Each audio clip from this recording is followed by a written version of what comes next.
የ12ኛ ክፍል ኢንትራንስ ፈተናን ለማለፍ 5 ወሳኝ ነጥቦች። ሰላም ጤና ይስጥልኝ የዚህ ቻናል ቤተሰቦች፣ እንኳን ወደዚህ ቪዲዮ በሰላም መጣችሁ። እኔ የ6ኛ ዓመት የሜዲሲን ተማሪ ነኝ። ዛሬ በተለይ እንግዲህ ለ12ኛ ክፍል ተማሪዎች በጣም ወሳኝና አጭር ቆይታ ይኖረናል ማለት ነው። እንደምናውቀው ከቅርብ ዓመታት ወዲህ በኢትዮጵያ ማለት ነው የግሬድ 12 ማለፊያ ውጤት ማምጣት ፈታኝ የሆነ መጥቷል ማለት ነው። ነገር ግን ይህ ማለት ማለፍ አይቻልም ማለት አይደለም። ስልቱንና ሚስጥሩን ካወቃችሁ ፈተናውን ማለፍ ብቻ ሳይሆን ሃይ ስኮር ማምጣት ትችላላችሁ ማለት ነው።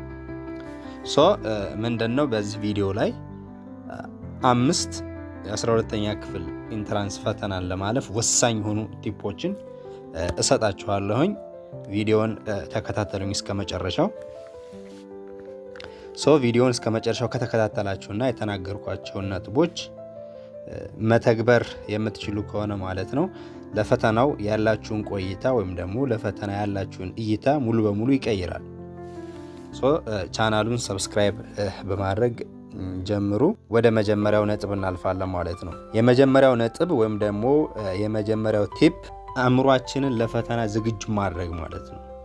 ምንድነው እኛ ኢንትራንስ ተፈታኝ ነን፣ ፈተና አለብን ብለን ራሳችንን ማይንድ ሴታችንን ዝግጁ ማድረግ ይጠበቅብናል ማለት ነው። ያ የምንለው ምንድነው ሳይኮሎጂካል ሬዲነስ የምንለው አእምሯችን ዝግጁ እንዲሆን ለፈተና ራሳችንን ማሳመን ትልቁን ቦታ ይይዛል ማለት ነው። መጀመሪያ መስተካከል ያለበት ጭንቅላታችን ነው። ጭንቅላታችን ማመን አለበት ተፈታኝ እንደሆነ ፈተና እንዳለብን ማመን ይኖርበታል። ብዙ ተማሪዎች ፈተናውን ከመድረሱ በፊት በጭንቀት ራሳቸውን ይሸውዳሉ ማለት ነው። እሱም መሆን የለበትም። ዘ ፓወር ኦፍ ማይንድ ሴት የምንለው ይሄ ጭንቅላታችን ማሳመናችን ተፈታኝ እንደሆነ ትልቅ ቦታ ይይዛል ማለት ነው። ለምሳሌ አሁን ፈተናው ከባድ ነው ተብሎ ስለተወራ ብቻ እኛ ማለፍ አንችልም የሚለውን ሐሳብ ማቆም ይኖርብናል ማለት ነው። ሰክሰስ ቢጊንስ ኢን ማይንድ ማለት ነው። ስኬት የሚባለው ነገር ራሳችንን ከማሳመን የሚጀምረው ማለፍ እንደምትችሉ መጀመሪያ ራሳችሁን አሳምኑት። በቃ ማለፍ እንችላለን፣ አንብበን ራሳችንን አዘጋጅተን ማለፍ እንችላለን ብላችሁ ራሳችሁን ማሳመን ግድ ይላችኋል ማለት ነው። ሌላኛው ነገር ደግሞ ምንድነው አቮይዲንግ ኢንፎርሜሽን ኦቨርሎድ። እነዚህ ያላግባብ የሆኑ እንትኖችን እኛን የሚያጨናንቁ ነገሮችን ያላግባብ የሆኑ ኢንፎርሜሽኖችን ራሳችን ላይ ኦቨርሎድ ማድረግ ማለት ነው። ለምሳሌ በዚህ ሰዓት በግሩፕ በቴሌግራም ግሩፕ ሊሆን ይችላል፣ በቲክቶክ በተለያዩ ነገሮች የሚለቀቁ ማቴሪያሎችን እያወረዳችሁ ስልክ ላይ ማከማቸት ማቆም አለባችሁ ማለት ነው። ምንድነው እሱ ጭንቀትን ነው የሚጨምረው። በቁጥር ጥቂት ግን ደግሞ ጥራት ያላቸውን መጽሐፎች የተማራችሁትን ቴክስት ቡክ እነሱን መርጣችሁ ማንበብና ራሳችሁን ማረጋጋት ያስፈልጋል ማለት ነው። ሁለተኛው ቲፕ ወይም ደግሞ ሁለተኛው ነጥብ ደግሞ ምንድነው የሚሆነው የተማራችሁትን መጽሐፍት ላይ ትኩረት ማድረግ። በቃ የተማራችሁት መጽሐፍት ላይ ነው ትኩረት ማድረግ ያለባችሁ ማለት ነው። ሌላ ተጨማሪ መጽሐፎች እናነባለን እያላችሁ እንደዚህ ሪፈረንስ ቡኮች ላይ ራሳችሁን ሰዓታችሁን መግደል የለባችሁ ማለት ነው።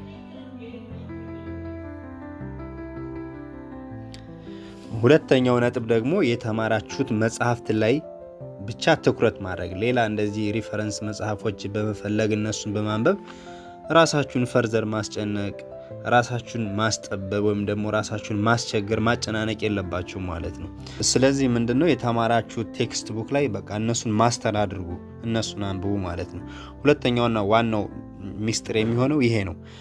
ፈተና አውጪዎቹ ኦር ደግሞ ኤግዛም ሴተርስ የምንላቸው ከየት ነው ፈተናውን የሚወጡት ብለን ራሳችንን እንኳን ብንጠይቅ ማለት ነው ከሪፈረንስ ቡኮች ሊሆን አይችልም ማለት ነው። ከዋናው መጽሐፍ ከተማርነው ከቴክስት ቡክ ነው የሚሆነው።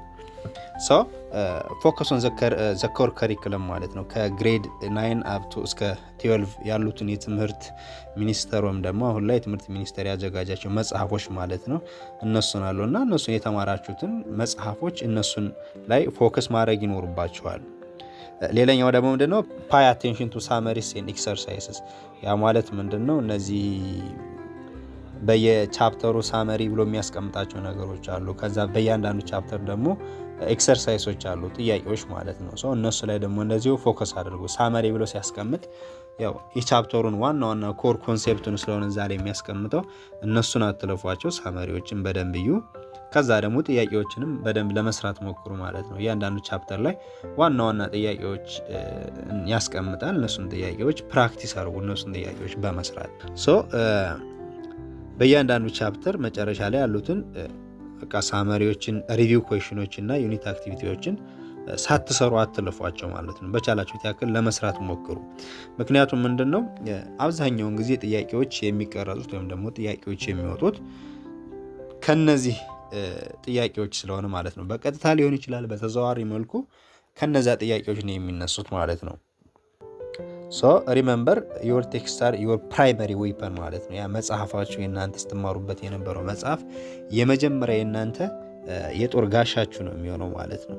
ሌላ ማቴሪያል ፍለጋ በመሄድ መንከራተት ወይም ደግሞ ሌላ ማቴሪያል ፍለጋ ተጨማሪ መጽሐፎችን ፍለጋ ከመንከራተታችሁ በፊት መጽሐፉን ማለት ነው የተማራችሁትን ቴክስት ቡክ እሱን በደንብ በስርዓት አንባችሁ መጨረሳችሁን እርግጠኛ መሆን አለበት። ይህ የዳይመንድ ቲዩብ ቻናል ነው። ልክ እንደ ዳይመንድ እንቁ ወሳኝና አስፈላጊ የሆኑ ትምህርቶችና መልእክቶች እንዲደርሷችሁ የደወል ምልክቷን ተጫኑ።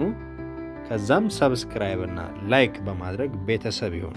ሶስተኛው ቲፕ ደግሞ ያለፉ ፈተናዎችን መስራት it is the magic of past papers ምንለው ማለት ነው። ያ ምንድነው ካሁን በፊት የነበሩ የኢንትራንስ ኤግዛም ጥያቄዎችን መስራት፣ እነሱን ብታዩ ጋይድ ያደርጋቸዋል ማለት ነው። ፈተናውን ለማለፍ ከሚያስችሉ ዘዴዎች መካከል 50% የሚሆነውን ድርሻ የሚይዘው ይሄኛው ጥበብ ነው ማለት ነው። ፓስ ኢንትራንስ ኤግዛም ኩዌሽኖችን ብትሰሩ ሪከመንድ አደርጋለሁ። በተለይ ደግሞ ያምና ወይም ደግሞ የካቻምና ከሚሆን ይልቅ ከ5 ዓመት ከ6 ዓመት በፊት የነበሩ ጥያቄዎችን ብትሰሩ በጣም ያግዟቸዋል ማለት ነው። እኛም ያው ኢንትራንስ ተፈታኝ በነበርንበት ሰዓት የምናደርገው እንደዛ ነበር ማለት ነው እና በጣም ጠቅሞናል። እሱን ነገር እናንተም ጋር አፕላይ ብታደርጉት ይጠቅማችኋል ብዬ አስባለሁ። ሊጠቅማችሁ የሚችለው በምን ምክንያት ነው የሚለውን ስናይ ደግሞ አንደርስታንድ ዘ ኤግዛም ፓተርን እንዴት እንደሆነ ጥያቄ ሊወጣ የሚችለው እንዴት እንደሆነ ፓተርኑን ትረዳላችሁ ማለት ነው።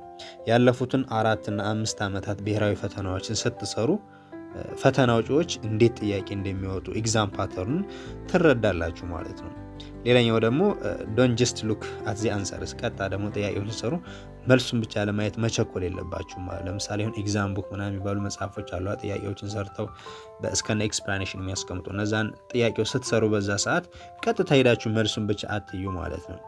ጥያቄ ስትሰሩ ምርጫ ኤ ቢ ሲ የሚል ነገር አለ አይደል? ያን ነገር መልስ እንዳልሆኑ ጭምር እያሰባችሁ ነው መስረት ያለባችሁ ማለት ነው እንጂ ቀጥታ መልሱን ብቻ ማየት የለባችሁ ማለት ነው። ይሄ ምንድነው አክቲቭ ለርኒንግ ይባላል ማለት ነው። እንደዛ ስታደርጉ በጥያቄዎች መልክ የምትወስዱት ትምህርት አክቲቭ ለርኒንግ እንለዋለን። እንደዛ ብታደርጉ ይጠቅማችኋል። ሌላኛው ደግሞ ከዚህ ጋር ተያይዞ ታይም ማኔጅመንት፣ ፈተናዎችን ስትለማመዱ ሰዓት ገድባችሁ ቢሆን ለምሳሌ እንግሊዘኛ ፈተና የተሰጠውን ሰዓት ወስዳችሁ ለእንግሊዘኛ የተሰጠው ሰዓት አለ ያን ሰዓት ወስዳችሁ ማለት ነው ስልካችሁ ላይ አላርም ሞልታችሁ ራሳችሁን ፈትኑ ማለት ነው። ይህ በፈተና ቀን የሚመጣውን ሰዓት ማጠር ታይም ፕሬሸር ኦር ደግሞ ሙሉ ያስቀርላችኋል ማለት ነው። አራተኛው ነጥብ ደግሞ ምን ይሆናል? ውጤታማ የሆነ የጥናት ፕሮግራም ቢኖረን። ያ ማለት ምንድነው? ክሬቲንግ አን ኢፌክቲቭ ስተዲ ፕላን ወይም ደግሞ ታይም ቴብል ቢኖራችሁ ይመረጣል ማለት ነው። ለምሳሌ አሁን ፕሮግራም የሌለው ጉዞ መጨረሻው አያምርም ማለት ነው። ዝም ብሎ ተነስቶ ያገኛችሁትን መጽሐፍት መክፈት ውጤታማ ሊያረጋችሁ አይችልም ማለት ነው። ስማርት የሆነ ስተዲ ታይም ቴብል ቢኖራችሁ በጣም ይጠቅማችኋል፣ እናንተንም ጋይድ ያደርጋችኋል፣ ያግዛችኋል ማለት ነው። ከብዙ ጫናም ይጠብቃችኋል። ለምሳሌ አሁን ምንድነው እዚህ ላይ ስታደርጉ ታይም ቴብል ስታወጡ ወይም ደግሞ ፕሮግራም ስታወጡ የተሻለ ሊሆን የሚችለው ያው የእንቅልፍ ሰዓት ያስፈልጋችኋል። ይሄን ብዬ ባልገድብባችሁም ለምሳሌ በቃ በ24 ሰዓት ውስጥ ከ5 ሰዓት ከ6 ሰዓት በላይ ባተተኙ እመክራለሁ። በቃ ሌላውን አሁን ኢንትራንስ ሰዓት ሲደርስባችሁ ከአንድ ወር ወይም ደግሞ ከ2 ወር በቃ ቀደም ብላችሁ ጊዜያት ውስጥ በቃ አብዛኛውን ጊዜ ለመንባባችሁ ብትሰጡ ቅድሚያ ለሱ ብትሰጡ ማለት ነው። በቃ መቅረት የሌለበት ምግብ ብሉ፣ በቃ ጠጡ፣ ከዛ በኋላ ደግሞ በቂ እንቅልፍ አድርጉ። ከዛ የቀረው ሌላውን ነገር በቃ ተውት። ይሄ መዝናናት፣ ሌላ ነገር መጫወት፣ በቃ እሱን ነገር ቀንሱ በተቻላችሁ ያክል ማለት ነው። ምክንያቱም በቃ ቢያንስ ፈተናው እንኳን ሲቃረብ ያላችሁ ሙሉ ሰዓት ስጡ። በቃ ውጤታማ እንድትሆኑ ያግዛችኋል ማለት ነው። ሶ ምንድነው በቃ በታይም ቴብል ወይም ደግሞ በስኬጁል በፕሮግራም ተመሩ። በዛ መልኩ ማንበብ ያለባችሁን ከጊዜ ጋር አብራችሁ ከቨር ለማድረግ ብትሞክሩ በጣም አሪፍ ነው፣ ይጠቅማችኋል። ከዛ ደግሞ በተጨማሪ ስታነቡ መሆን ያለበት ባላንስ ዮር ሳብጀክትስ ወይም ደግሞ እነዚህ ስታነቡ ያሉት ሳብጀክቶች አሉ አይደለ? እነዚህ አሁን ላይ 6 ናቸው መሰለኝ የምትፈተኗቸው። እንግሊዝ፣ አፕቲቲዩድ፣ ማትስ፣ ባዮሎጂ፣ ኬሚስትሪ፣ ፊዚክስ እያለ አሉ። ሶሻልም ላይ እንደዛው ማለት ነው። ልክ እነዚህን ስታነቡ ባላንስ አድርጋችሁ ለማንበብ ብትሞክሩ በቃ አንዱን ስለምወድ ይሄን ብቻ ነው ማነበው ከምትሉ ይልቅ ያው ድምር ስለሆነ ከዚህኛውም ሳብጀክት ተደምሮ ነው ማለፊያ ውጤት የሚሆናችሁና በቻላችሁት ያክል ባላንስ አድርጋችሁ ሁሎችንም ለማንበብ ከቨር ለማድረግ ብትሞክሩ ጥሩ ይሆናል። ግን ደግሞ ምናልባት አስፈላጊ ሆኖና ለእናንተ የተሻለ ሆኖ ካያችሁት በቃ የተሻለ ውጤት ላመጣበት የምችለው አንብቤው በደንብ ልረዳውና ውጤት ጥሩ ልሰራበት የምችለው ሳብጀክት ይሄ ነው ብላችሁ የምትመርጡትም ወይም ደግሞ ቅድሚያ የምትሰጡት ካለም እሱ የእናንተ ምርጫ ነው። የተሻለውን ማድረግ ትችላላችሁ። ግን በተሻለው ባላንስ ብታደርጉና ሁሉንም ከቨር ለማድረግ ብትሞክሩ። 5ኛው ቲፕ ምንድነው? በፈተና ሰዓት ወይም ደግሞ በፈተና ጊዜ ማለት ነው ሁኔታዎችና አካባቢውን መላመድ። ይሄን ለማለት የፈለኩት ምንድነው አዳፕቲንግ ዘ ኤግዛም ኢንቫይሮንመንት የምንለው ማለት ነው። እንደምናውቀው ያው አሁን ላይ የ12ኛ ክፍል ፈተና የሚሰጠው በየዩኒቨርሲቲዎቹ ነው ማለት ነው። ዩኒቨርሲቲ ውስጥ ነው የሚሰጠው።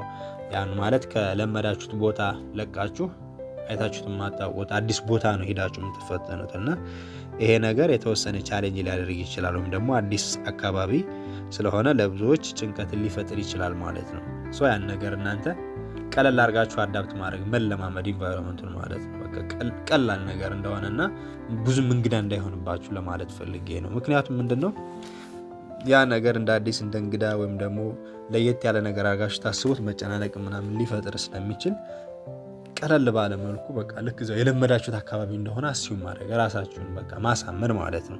ይሄ ነገር ደግሞ በጣም ነው የሚጠቅማችሁ እንደዛ ማድረጋችሁ ማለት ነው።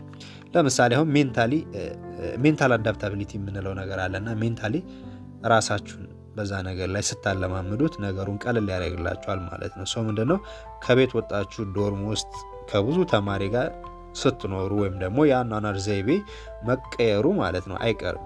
ዩኒቨርሲቲ ላይ ከሌሎች ተማሪዎች ጋር ስለምትገናኙ ካለመዳችኋቸው ተማሪዎች ጋር ማለት ነው። ሶ ለዚህ ነገር ራሳችሁን ዝግጁ ማድረግ ማለት ነው። ከዛ ደግሞ ስታይ ፎከስድ ኦን ዩርሰልፍ ማለት ነው። ራሳችሁ ላይ ፎከስ ማድረግ። ያ ስንል ምንድነው እዛ ለመፈተን የምትሄዱበት ቦታ ላይ ያው ብዙ ጊዜ በአቅራቢያ ባለው ዩኒቨርሲቲ ላይ ነው የሚሆነው። ምንም እንኳን እንደዛ ቢሆን ሌት ተቀን የሚያጠኑ ተማሪዎችን ስታዩ ልባችሁ በቃ ሊረበሽ አይገባም ማለት ነው። እናንተ የራሳችሁን እቅድ ስትራቴጂ ይዛችሁ በዛ መንቀሳቀስና በዛ ብትመሩ ተጠቃሚ ትሆናላችሁ። ሌላኛው ደግሞ ሄልዝ ኤንድ ስሊፕ የምንለው ነገር አለ። ከፈተናው በፊት ባሉ ቀናቶች በቂ እንቅልፍ መተኛት ማለት ነው። ነገ ፈተና የምትፈተኑ ከሆነ በቃ ማታ በቂ እንቅልፍ መተኛ ማለት ነው። በቂ እንቅልፍ ስንል ያው በሰዓት ለመገደብ ያው ትንሽ ቢያስቸግርም ለምሳሌ በቃ 5 ሰዓት ያክል ወይም ደግሞ ለ5 እስከ 6 ሰዓት ባሉ ጊዜያቶች ውስጥ መተኛት ማታ ማለት ነው። በቂ የሆነ እንቅልፍ ብትወስዱ ራሳችሁን ፍሪ አድርጋችሁ ነው ለኤግዛም የምትሄዱት። በደንብ ማመዛዘን ትችላላችሁ ማለት ነው። የሚመጡት ጥያቄዎች በደንብ አመዛዝናችሁ ተረድታችሁ መስራት ትችላላችሁ ማለት ነው። አንዳንድ ተማሪዎች አዳሩን ሙሉ ሳይተኙ ሄደው ለፈተና የሚቀርቡ አሉ። እሱ መሆን የለበትም ማለት ነው። ካልተኛን አእምሯችን ረፍት ካላገኘ በትክክል ጥያቄዎችን ማገናዘብ መረዳት ስለማንችል እሱን ነገር ብንቀርፈው የተሻለ ይሆናል። እንግዲህ ጠቅለል ሳደርግላችሁ ምንድነው ፈተናውን ማለፍ በእናንተ እጅ ላይ ነው ማለት ነው። ዋና ሐሳቦችን ላጠቃልላችሁ። የመጀመሪያውና ዋነኛው ነጥብ ምንድነው ብለናል? ፖዚቲቭ ማይንድ ሴት ይኖራችሁ። በቃ ማድረግ ይችላለሁ፣ አንብቤ አልፋለሁ ብላችሁ ፖዚቲቭ የሆነ ማይንድ ሴት ይኖራችሁ። ሁለተኛው ነጥብ ደግሞ ያለው ምንድነው? ቴክስት ቡክ ላይ ትኩረት አድርጉ። የተማራችሁት መጽሐፍ ላይ ትኩረት አድርጉ። ከሌላ ከየትም ሊመጣ አይችልም ጥያቄው ማለት ነው። ከዛው ስለሆነ እዛ ላይ ትኩረት አድርጉ። ሶስተኛው ደግሞ ፓስት ፔፐርስ ወይም ደግሞ ፓስት ኤግዛሞችን ኢንትራንስ ኤግዛሞችን ሰዓት ገድባችሁ እየተለማመዳችሁ እየሰራችሁ እዩት ማለት ነው። ሞክሩት በዛ። አራተኛው ነጥብ ደግሞ ስማርት የሆነ ስተዲ ፕላን ወይም ደግሞ ስኬጁል ይኑራችሁና በዛ አንብቡ። አምስተኛው ለመፈተን በምትሄዱበት ቦታ ወይም ደግሞ ዩኒቨርሲቲ የምትፈተኑበት ቦታ ላይ ፎከስድ ሆኑ። ያን ነገር አዳፕት አድርጉት፣ ተለማመዱትና ራሳችሁን አረጋግታችሁ ወደ ኤግዛም ቦታ ግቡ። ሌላኛው ደግሞ መገንዘብና ማወቅ ያለባችሁ ነገር ይህ ፈተና የህይወታችሁ ማሳያ እንጂ የህይወታችሁ ማክተሚያ፣ የህይወታችሁ መደምደሚያ ወይም ደግሞ የህይወታችሁ መቋጫ እንደሆነ አድርጋችሁ መረዳት የለባችሁ ማለት ነው። ጠንክራችሁ ከሰራችሁ ውጤት ይመጣል ማለት ነው። ታልፋላችሁ፣ ማለፍ ትችላላችሁ። በቃ ሃርድ ወርክ ፓይስ ኦፍ ማለት ነው።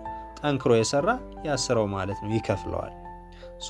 እናልፋለን ብላችሁ ራሳችሁን አሳምኑ። በዛም መሰረት አድርጋችሁ ከእናንተ የሚጠበቀውን አድርጉ ማለት ነው።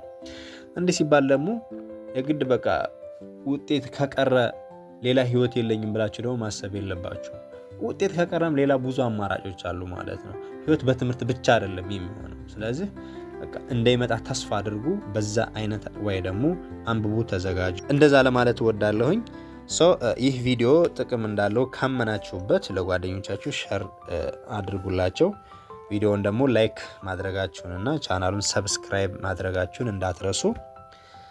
የመደወል ምልክቷን ተጫኑ። ማንኛውም ጥያቄ ወይም ደግሞ ሀሳብ ካላችሁ ኮሜንት ላይ አስቀምጡልኝ። በኮሜንቱ መሰረት ማለት ነው ተገቢው ምላሽ ሰጣችኋለሁኝ።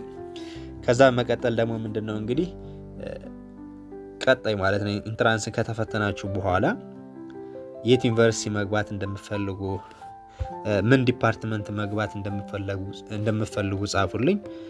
በዛ መሰረት ማለት ነው የምችለው እናንተን ለማገዝ ሞክራለሁ። ለፈተናው መልካም እድል እላለሁኝ።